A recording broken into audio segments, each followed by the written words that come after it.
저희를 사랑하시는 만군의 여호와 하나님 아버지, 이 시간도 저희들을 주님의 귀한 전으로 불러주셔서 감사합니다. 이 시간도 예수 그리스도의 이름을 힘입어 주 앞에 경배해 드리기를 원합니다.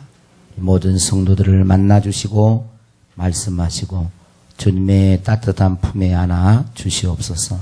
영과 진리로 경배하는 복된 시간 되게 하시고 주님이 기뻐 받으시는 예배가 되게 하옵소서. 예수 그리스도 이름으로 기도하옵나이다. 아멘. 오늘 우리에게 주신 하나님의 말씀은 로마서 8장 14절에서 15절까지입니다.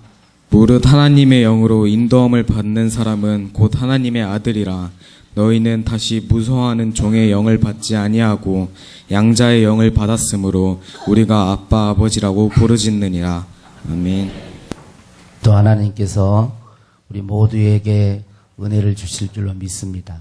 여러분이 마음 문을 열고 하나님 앞에 예배하는 자, 그러한 자, 신령과 진정으로 예배 드리는 자를 하나님은 찾으시고 그에게 복을 주신 줄로 믿습니다. 우리가 이 예배를 통해서 우리의 마음이 또 우리의 육체가 회복되어지고 또 침체 가운데 있는 그런 영혼들은 회복될 수 있기를 바랍니다. 여러분이 잘 아는 것처럼 올해 이제 3.1 운동 100주년을 맞는 해였습니다. 그래서 이 3.1 운동을 맞으면서 우리 교회에서도 연합 그런 예배를 드리고 그랬는데, 기독교는 우리나라의 그 대한민국 임시정부 수립과 이 3.1 운동을 주도하는 정신적 그런 토대를 세웠습니다. 그래서 민족 대표 33인 중 한 분이었던 이 김병조 목사님은 3.1 운동 당시 기독교인들에게 배포된 독립단 통고문에서 이렇게 말을 했어요. 독립만세 시위에 참여하는 기독교인들이 가져야 할 세 가지 행동 강령. 첫째는 일본 사람을 모욕하지 말 것. 두 번째는 돌을 던지거나 주먹으로 때리지 말 것. 세 번째는 매일 3번 기도하고 성경을 읽을 것. 그랬어요. 제가 여기 있는 내용이 한번 옛날에 우리 믿음의 선배들은 어떻게 신앙생활 했는가, 그런 것들을 좀 느끼고 그 일제신민 강점기 안에서 신앙을 지켜가는 그 사람들이 어떤 자세와 태도로 신앙생활 했는가 잠깐 엿볼 수 있기 때문에 제가 한번 읽어드리겠습니다. 이날에 우리 백성들에게 통고문을 알리니 이르기를 우리 공경 존귀한 독립단 제군이여, 무슨 일이든지 일본 사람을 모욕하지 말고 돌을 던지지 말며 주먹으로 때리지 말라.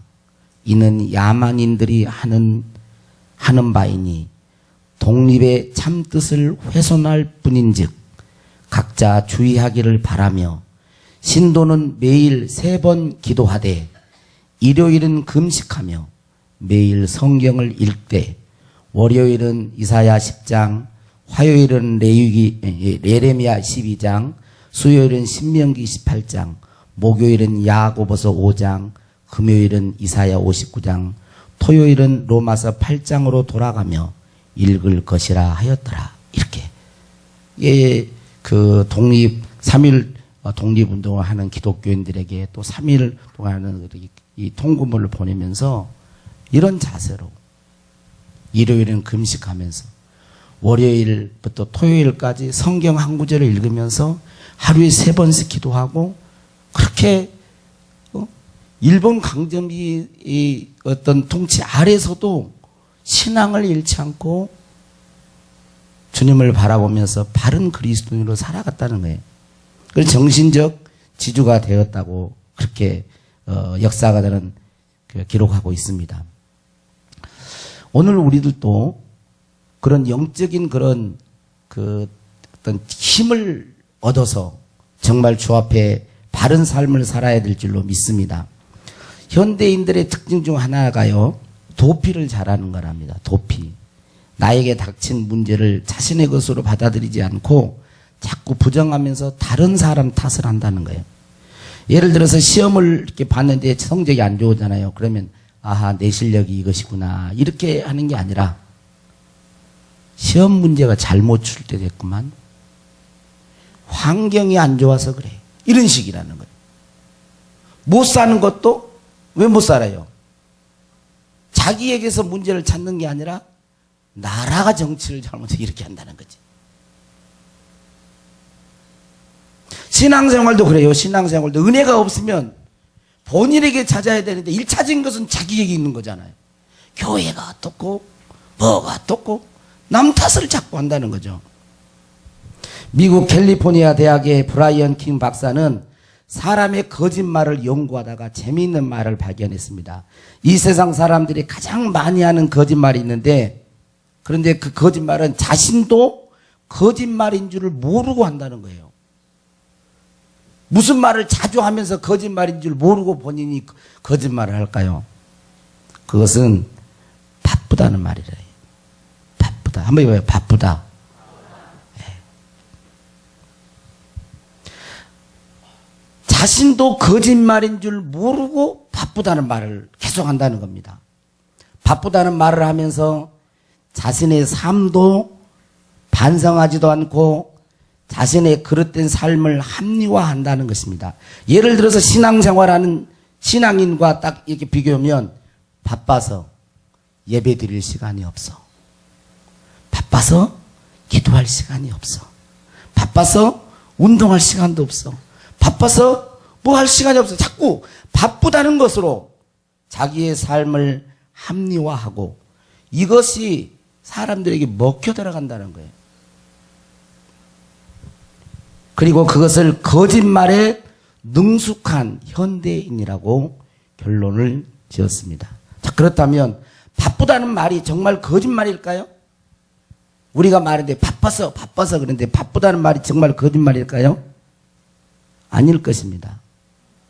정말 바쁜 것이 사실일 것이에요. 그러나 왜 바쁘다는 말이 거짓말이 될까요? 그 이유는 그 사람의 바쁨 속에 그 사람의 가치가 들어있기 때문에 그래요. 그 사람의 가치. 왜 바쁜가? 무엇 때문에 바쁜가?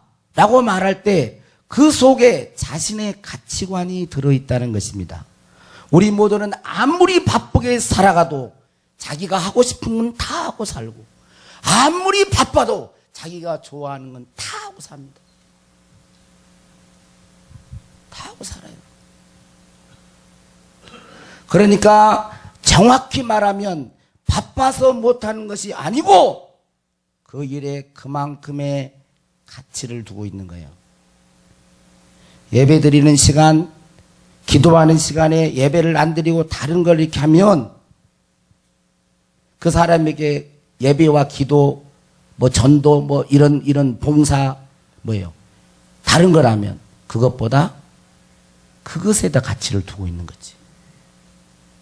그런 거예요. 물론 특별한 예외가 있겠죠. 병원에 실려간다든지, 어떤 이걸 안 하면 생사가 왔다 갔다 한다든지, 특별한 예외는 있을 수 있어요. 그러나 대부분은 보면 우리 인간은 더 가치, 어디에 더 가치를 두느냐에 자기의 몸도 시간도 물질도 드리게 되어 있어요.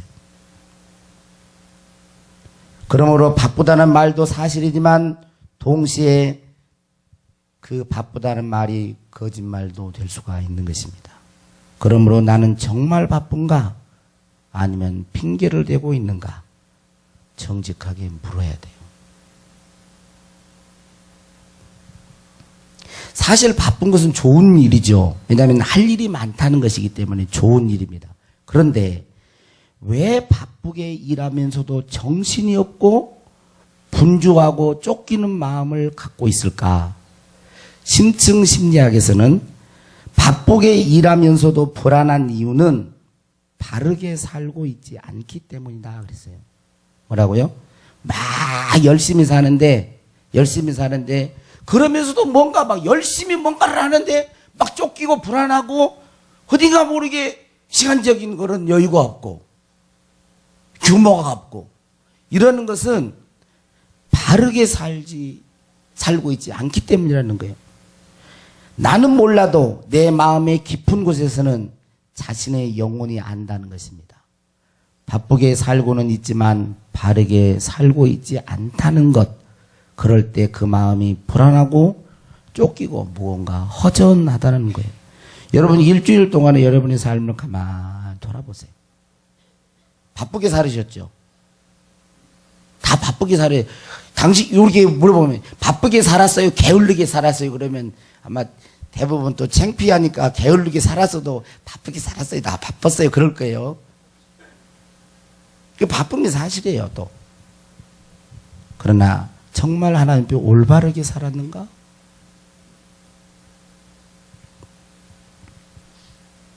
그래서 바쁘게 사는 것과 바르게 사는 것은 별개의 문제라고 할 수가 있습니다. 내가 바쁘게 살았다고 올바르게 살았다고는 볼 수 없는 거예요. 자, 그러면 올바르게 산다는 건 뭘까요? 올바르게 산다는 것. 많은 대답을 할 수 있겠죠. 올바르게 여러분 나름대로 그 대답을 할 수 있겠습니다. 근데 저는 은혜에 보답하며 사는 삶이라고 말하고 싶어요. 뭐요? 은혜에 보답하며 사는 삶. 하나님 앞에서 올바르게 사는 것은 뭘까요?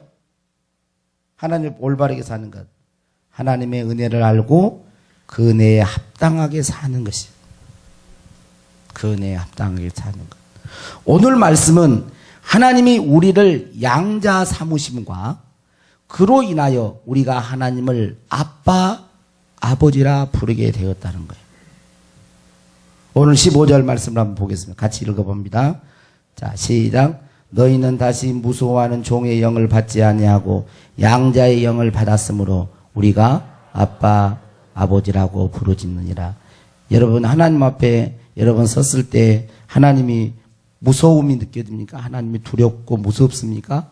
무서워하는 영 가운데 지금 있어요? 그건 아니죠. 하나님이 어때요?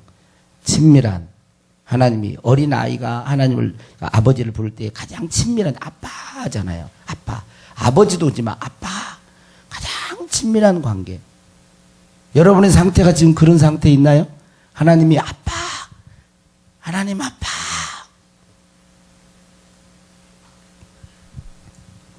아마 이 말씀은 교회에 조금만 오래 다닌 사람들의 익숙한 표현입니다. 하나님을 양자의 영을, 하나님을 아빠, 아버지라 부른다. 이것은 너무도 익숙한 표현이에요. 그래서 이 말씀의 가치와 비중을 놓칠 위험을 가지고 있습니다. 익숙한 내용이라 잘 들어요. 뒤에 장난치지 말고 예배 시간이 개인의 시간이 아니에요. 보세요. 여러분 익숙한 내용이라 왜 그러냐면 익숙한 내용이라 양자의 영을 받았으니 그러니까 아무런 생각이 없는 거예요. 그냥 내가 하나님을 예를 들어서 하나님을 아버지라고 부르는데 거기에 별로 생각이 없어. 그게 얼마나 귀한지 얼마나 가치 있고 얼마나 영광스러운 것인지 그걸 생각하지 않는 거야. 그냥 너무나 그냥 익숙한 하나님 아버지 그냥 그러는 거야. 그렇게 생각하니까 거기에 감격이 없으니까 변화도 없고 조금만 힘들면 그냥 눌리고 그러는 거지. 그리고 이거에 대해서 너무 익숙하니까 하나님 아버지 교회 오면 맨날 하나님 아버지라 하나님 아버지 그런 걸 너무나 많이 익숙하게 그러다 보니까 거기에 대해서 이런 걸 기억하지 않아요. 그냥 그저 그런 것으로 그냥 넘어가는 거야. 그저 그런 것으로. 하나님이 어떤 분이시고 그분을 아버지라고 부르는 그 영광과 복됨이 얼마나 놀라운지를 그냥 생각 안 해요. 그냥 나와서 그렇게 가는 거예요. 그냥 왔다 갔다 그렇게. 여러분 그러지 않습니까? 반성해 보셔야 돼요. 우리를 한번 우리의 말씀 앞에 우리 자신들의 신앙과 삶을 테스트해보고 점검해 보아야 돼요.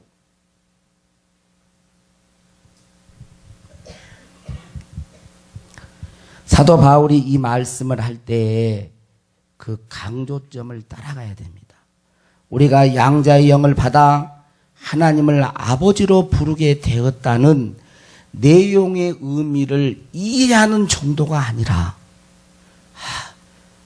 그거 알고 있어. 이해하는 정도가 아니라 어떤 조건에서, 어떤 조건, 어떤 상태에 있는 나에게, 어떤 조건에서 내가 하나님의 양자가 되었는가, 하나님의 양자가 되어서 하나님을 아버지라 부르게 되었는가를 생각해 봐야 된다는 거죠.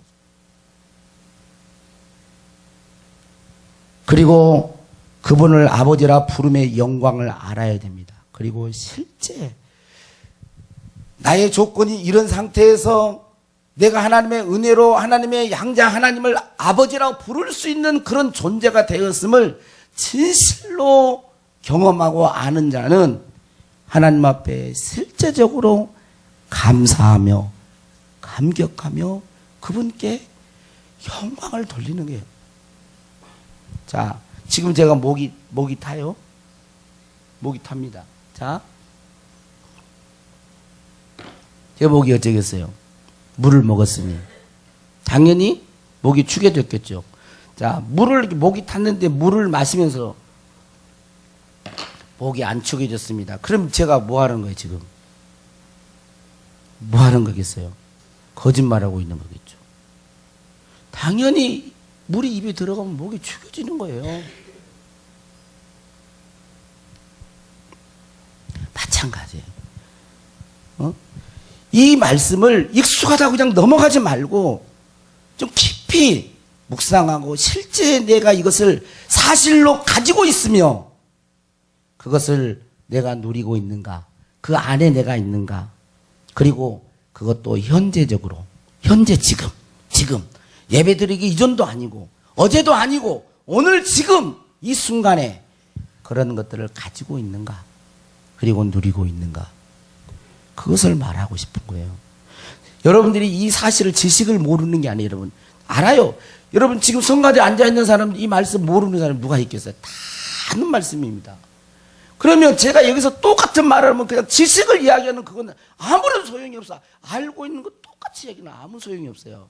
근데 저는 여러분들이 지식적으로 그걸 알고 있느냐를 묻는 게 아니고 진짜 내가 어떤 조건에서 양자가 되어서 하나님을 아빠 아버지라 부르는 그 기쁨과 감격과 그 은혜 속에서 내가 실제 그를 누리며 그렇게 그런 자로서 하나님을 아빠 아버지라 부르는 자로서 예배자의 지금 자리에 앉아있느냐를 묻고 있는 거예요. 그게 중요하죠. 그게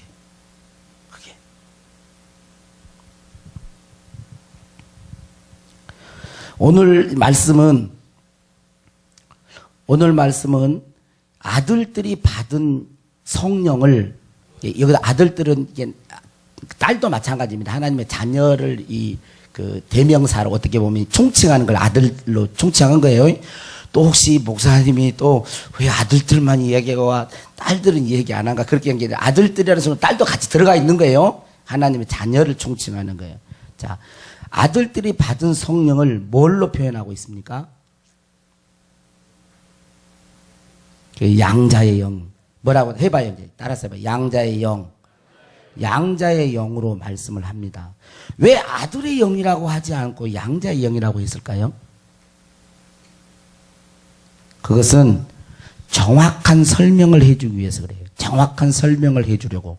우리가 하나님의 아들, 딸이 되었는데 어떻게 그렇게 되었을까? 무슨 방법으로? 분명히 성경에는 하나님의 아들로 언급된 예수 그리스도가 계시는데 우리가 하나님의 아들들이다? 어떻게 그렇게 되었을까? 뭐라고요? 양자됨으로. 즉 입양의 조건, 입양의 방법을 통해서, 다시 말하면 입양에 의한 아들됨을 말하고 있습니다. 자, 우리가 하나님의 아들이 되었는데 두 가지예요. 하나는 거듭남인데 똑같은 건데 거듭남을 또 양자의 영을 받음으로 하나님을 아버지라고 부르는 거예요. 자, 그러면 우리는 이제 이렇게 생각해요. 아, 양자의 영을 받아서 하나님의 아들들이 되었다. 그러면 양자의 개념, 양자 삼았다는, 우리나라 법적으로 뭐 양자 삼았다는 말은 조금 좋은 어떤 기분 좋은 말은 아닌 것 같아요. 그죠? 왠지 서자 같은 느낌. 친아들이 아니고 서자 같은 느낌. 그래서 되게 부자연스럽게 생각합니다. 그런데 그때 당시 1세기 당시 그리스 로마 시대의 어떤 풍습이나 그리고 성경에서 말하는 양자됨의 의미는 지금 우리들이 양자의 어떤 갖고 있는 편견하고는 다른 거예요. 그런 편견을 우리들이 생각하는데 내가 내가 아들이 없어서 이거 양자 삼았어. 그러면 어딘가 뭐 이렇게 거리감이 느껴지네. 친아들을 아닌 양자의 개념이니까 어딘가 모르게 좀 멀게 느껴지고 법적으로는 아들이지만 어딘가 모르게 정이 없고 막 이렇게 생각할 수 있는데 그런 개념의 양자가 아니라는 것을 우리가 알아야 됩니다. 그 뒤에 말씀에 보면 로마서 8장 29절 한번 펴보세요. 29절 같이 읽겠습니다. 시작. 하나님이 미리 아신 자들로 또한 그 아들의 형상을 본받게 하기 위하여 미리 정하셨으니 이는 그로 많은 형제 중에서 맏아들이 되게 하려 하심이라. 하나님이 미리 아신 자들로 또한 여기서 보면 그 아들의 형상을 본받게 하기 위해 여기서 그 아들은 누구를 말할까요? 그죠? 예수 그리스도죠. 예수 그리스도 그 아들의 형상을 본받게 하기 위해서 미리 정하셨으니 이는 그로 많은 형제. 이는 그는 누굴까요? 그로 많은 형제 중에서 맏아들이니까 그로 예수 그리스도죠.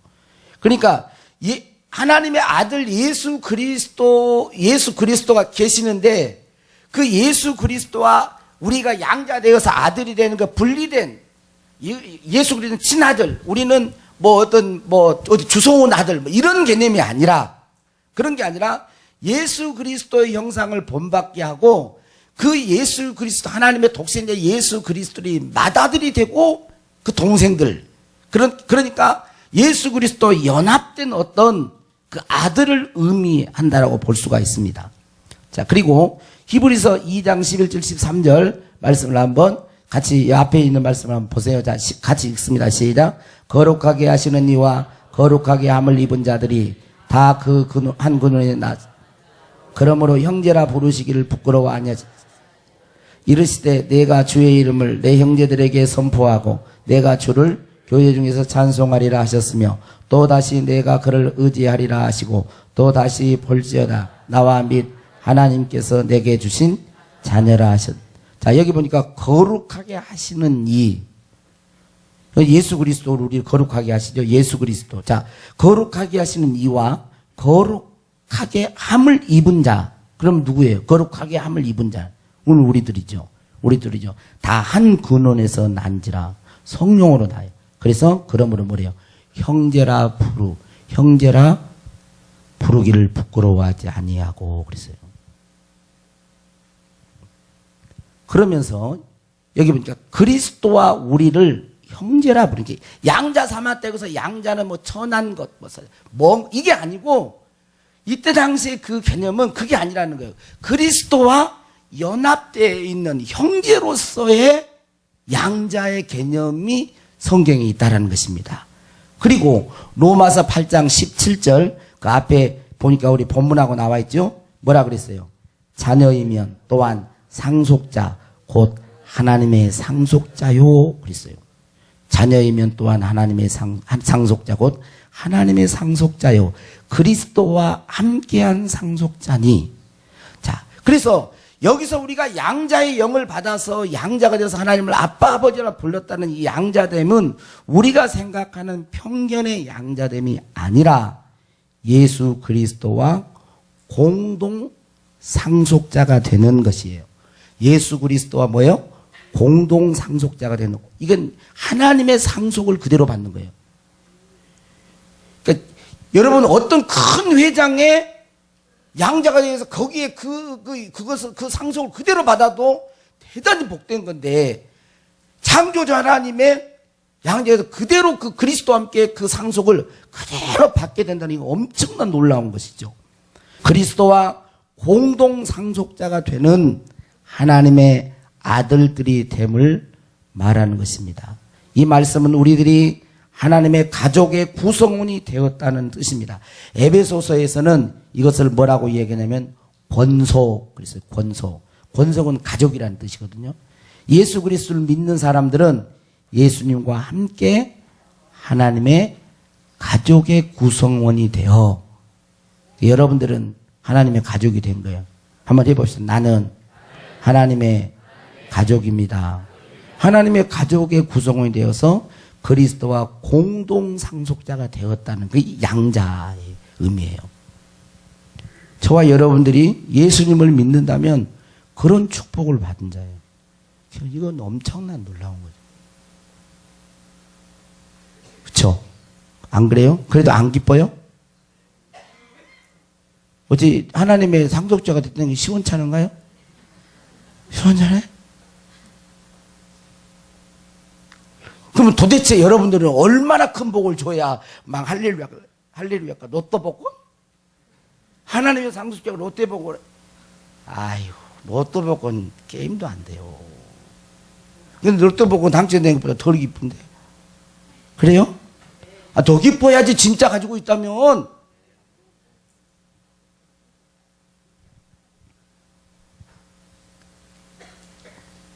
사도 바울이 1세기 당시 우리를 하나님의 양자됨, 양자의 어떤 개념을 차용해서 그 당시의 개념을 사용했지만 사도 바울이 여기서 양자, 그 당시의 어떤 개념을 이렇게 차용해서 사용했지만 사도 바울이 사용하는 이 양자, 여기 양자는요, 그 당시의 것보다 훨씬적인 파격적인 내용을 담고 있는 거예요.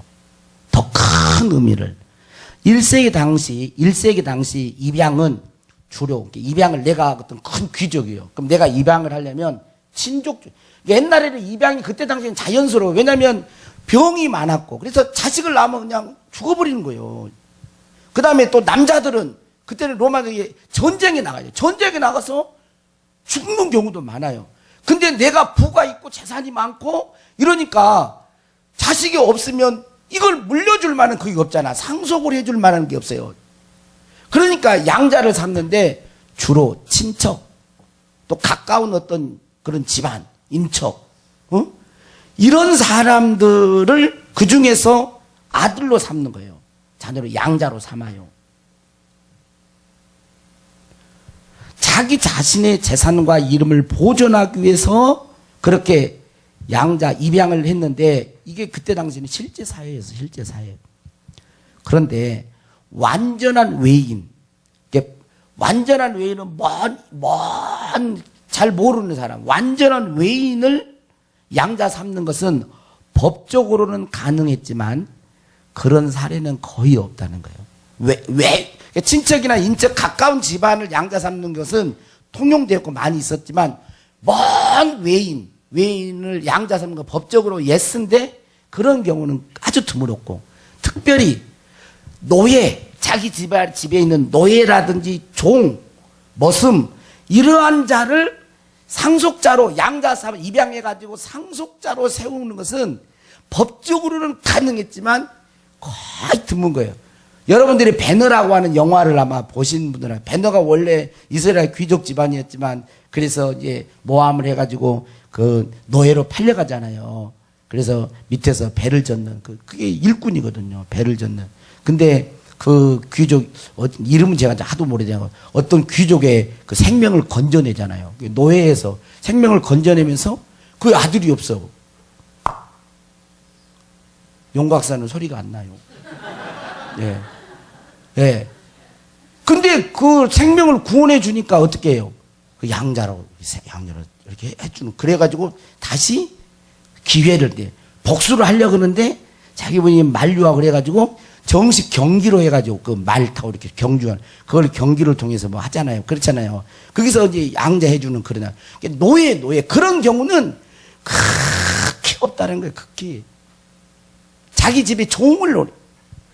자, 너무너무 이게 불가능한 거예요. 그리고 그렇게 하지 말라는 문서까지 있다는 거예요. 그렇게. 절대로 종은 법으로는 돼 있지만 그렇게 종으로 삼으면 안 된다라는 문서까지 지금까지 전해온다는 것이죠. 그런데 잘 보면 사도 바울이 오늘 우리를 하나님이 우리를 양자 삼으셨다고 할 때 이걸 봐야 돼요. 우리는 어떤 배경 속에서 우리를 양자 삼았다고 하는지를 주목해 봐야 돼요. 우리가 예수 그리스도와 함께 아들 된 우리가 하나님의 상속자가 되었는데 과거에는 어떤 자였는지를 주목해서 생각해 봐야 돼요. 양자 삼을 때 옛날에는 진짜 가까운 집안인데 그것도 법적으로는 외인 또 종 이것도 법적으로는 가능했지만 이렇게 삼는 게 거의 드물었는데 우리는 어때요? 우리는 그 이전에 8장은 지금 양자됩니다. 그 이전에 로마서 지난 시간에 1장 18절에서부터 쭉 있죠. 하나님을 쉽게 말하면 하나님을 마음속에 몰아내고 각 우상을 섬기고 각가지 죄를 짓는 상태. 6장에서는 그게 뭐예요? 죄의 노예. 죄의 종이라는 말은 죄가 시키는 대로 하는 사람. 더 쉽게 말하면 더 로마서 5장에는 하나님과 원수된 자.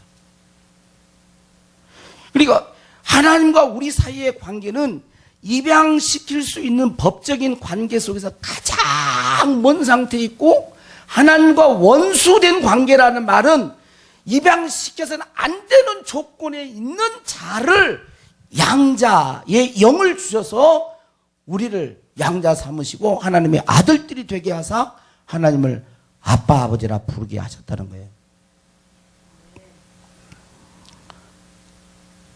그것을 우리들이 알아야 됩니다. 죄의 노예요 외인이었고 심지어는 하나님의 원수 관계에 있었던 자였는데 그런 상태에 있는 우리를 상속자 그리스도와 함께한 상속자요 영광스러운 아들이 되게 하셨다는 것. 그렇게 해서 사랑하셨고 로마서 8장 39절에 그 사랑에서 끊을 수 없게 하셨다는 것. 끊을 수 없는 하나님의 사랑의 대상자인 아들로 딸로 삼으셨다는 것. 어떤 조건이 있었는데 죄의 종 하나님과 원수 관계에 있었던 우리를 긍휼히 여기시고 불쌍히 여기셔서 그 아들을 화목제물로 보내사 우리를 대신하여 죽게 하시고 그 아들을 믿는 자를 인치시고 양자의 영을 주게 하셔서 하나님을 아빠 아버지라 부를 수 있게 하시는 내 모습, 내 삶, 내 상태. 저는 옛날에는 목회를 처음 할 때는 내가 죄가 없는 줄 알았어요. 죄를 찾아봐도 맨 잘못한 사람이 다른 사람만 잘못하더라고. 나는 별로 죄가 없는.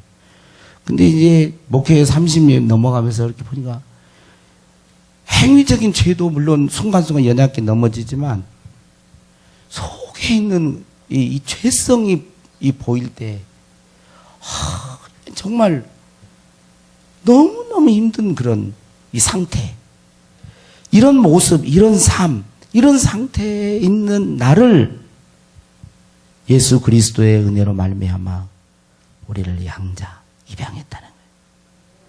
성령으로 양자의 영을 주셔서 우리를 사시고 우리를 이제 하나님을 무서워하는 자가 아닌 무서워하는 자. 여러분 죽음 앞에 우리가 설 때 여러분 대부분 무서워합니다.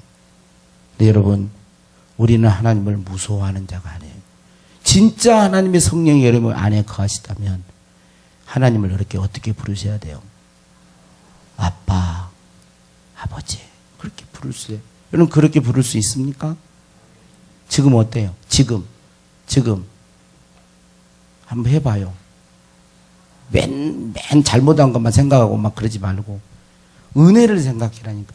우리가 어떤 조건에서 내가 하나님의 아들, 딸이 되었는가 이것도 생각해야 돼요. 왜? 이것을 잊어버리면 진짜 감격이 안 나오기 때문에 이것도 생각해야 되지만 또 한편으로는 내가 이런 조건에서 이러한 하나님의 아들, 딸이 되었음도 기억하고 정말 귀하게 여겨야 되지만 더 중요한 것은 내가 과거에 그랬다 할지라도 지금 내가 현재 하나님을 아빠, 아버지라고 부를 수 있는 그런 사람이 되었다라는 그걸 더 봐야 돼요. 자격 조건을 따진다면 아마 여러분 자격이 다 미달일 겁니다. 제가 봤을 때. 자격 미달이에요, 여러분. 여러분, 나는 자격 미달 아닙니다. 손 한번 들어봐요. 손 한번 들어보세요. 발 든 사람 없죠? 여러분, 자격 미달이라고 그렇게 생각 안 한 사람들은 그 사람이 죄가 더 많아요. 말을 안 해서 그러지. 다 자격 미달이에요. 그 속에서 우리가 하나님을 아버지로 부른 거예요. 그것이 있을 때 진짜 거기에 예배가 있고 봉사가 있고 섬김이 있고 감사가 있고 그러는 거예요. 저와 여러분은 예수 그리스도를 통하여 하나님과 한 가족이 되었고 하나님을 아빠 아버지라 부르는 자가 되었음을 잊지 마시고 다른 어떤 것보다도 우선이지. 돈 얼마 주면 여러분 하나님 딸 되겠어요? 돈 얼마, 여러분이 만약에 하나님이라 그러면, 그럼 막 그런 예도, 하여튼, 도대체 얼마를 돈을 주면은 하나님의 아들을 딸까요? 할 수 없으니까 은혜로 준 거야. 그럼 뭘 핑계가 그렇게 많아요? 바쁘긴 뭐가 바빠? 우선순위가 어디 있느냐가 중요한 거야. 그러지 않아요? 여러분 가만히 보세요. 정말 하나님이 귀하다면 이 시간이 얼마나 귀한 시간이에요. 여러분 이게 축복인 거야. 예배에 나올 수 있는 거 복이에요. 예배에 못 나온다는 그만 먹고 묶여있다는 거 아니에요. 바쁘든 뭐든 뭔가가 하나님께로 못 가게 하는 거 아니잖아. 못 가게 하는 거잖아요 이거.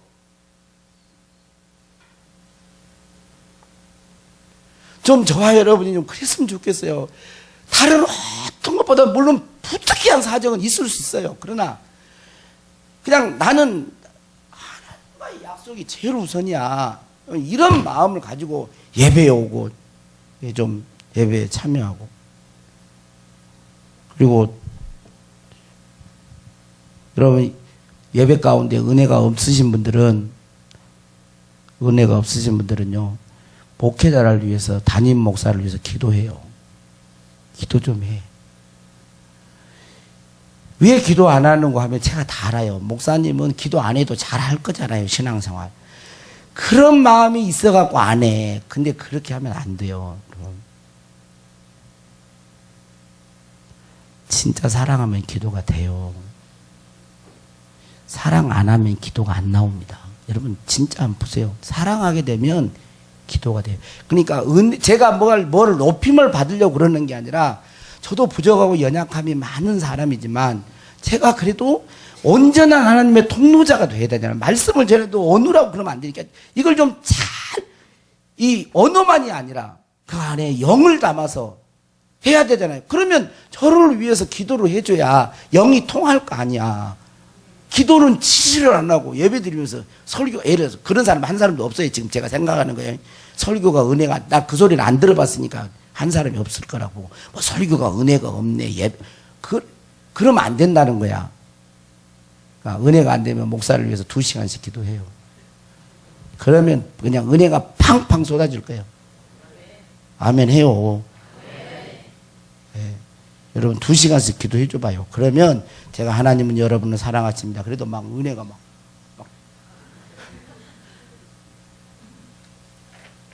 목마른 사슴이 기도하고 예배를 사모하고 하나님 앞에 집중하고 그렇게 그래서 늘 하나님 아빠 아버지라 부르는 것이 얼마나 감사하니 그 하나만 생각해도 좋잖아요. 어떻게 우리가 하나님을 아빠라고 부를 수 있어요? 나는 그거 하나만 생각해도 나는 좋은데 안 좋아? 아, 참 안 좋지. 표현을 못해서. 자, 목마른 사슴. 이게 이런 찬양할 때 여러분 집중해서 여러분 찬양해요. 시간이 이렇게 좀 마음 닫지 말고 그냥 같이 열어서 잘 몰라도 입을 열고 자꾸 반응해야 돼요. 목마른 사슴이 목마른 사슴 시내 물을 찾아 헤매는 듯이 내 영혼 주를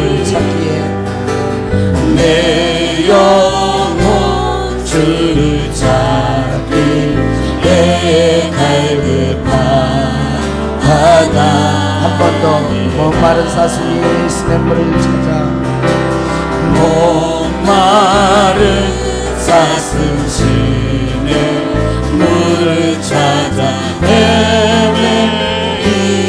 헤매이듯이 내 영혼 주를 내 영혼 주를 찾기 애갈듯 나가리라. 주님만이 나의 힘 주님만이 나의 힘 나의 방패 나의 장소만 나의 몸 정성 가봐 져서 주님 경배합니다. 금보다 귀한 금보다 귀한 나의 주님 내게 만족 주신 주 당신만이 나의 당신만이 나의 기쁨 또한 나의 참고해.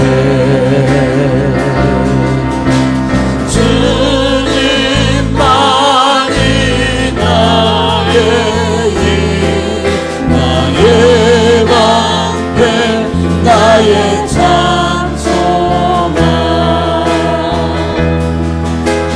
나의 몸 정성 받아 서서 주님 경배합니다. 두 손 높이 들고 주님만이 주님만이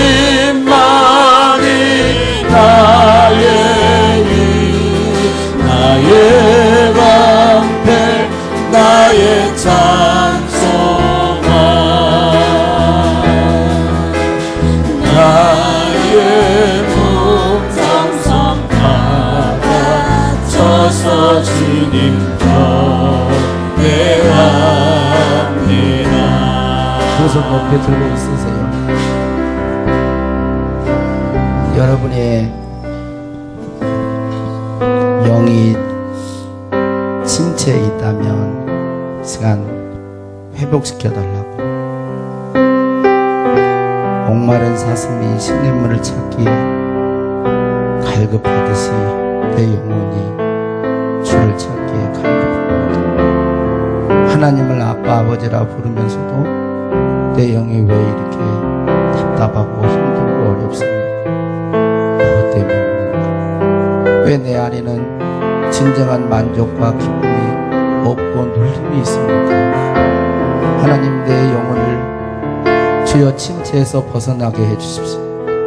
마음껏 아빠 아버지라 부르짖을 수 있는 그런 주님 친밀한 관계, 그런 영이 통하고 하나님으로부터 모든 것을 상속받는 자에게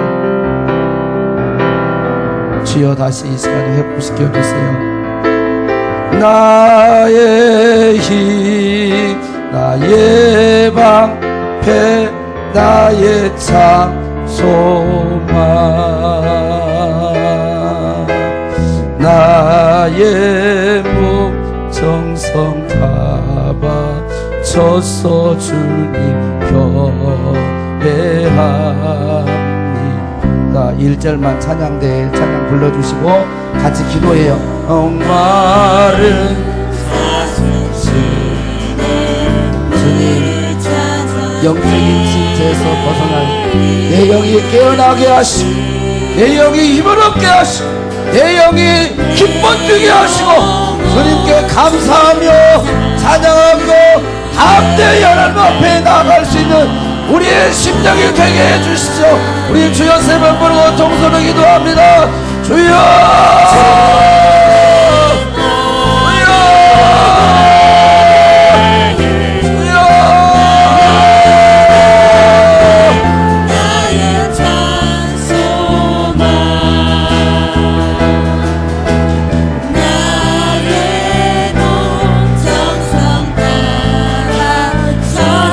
주님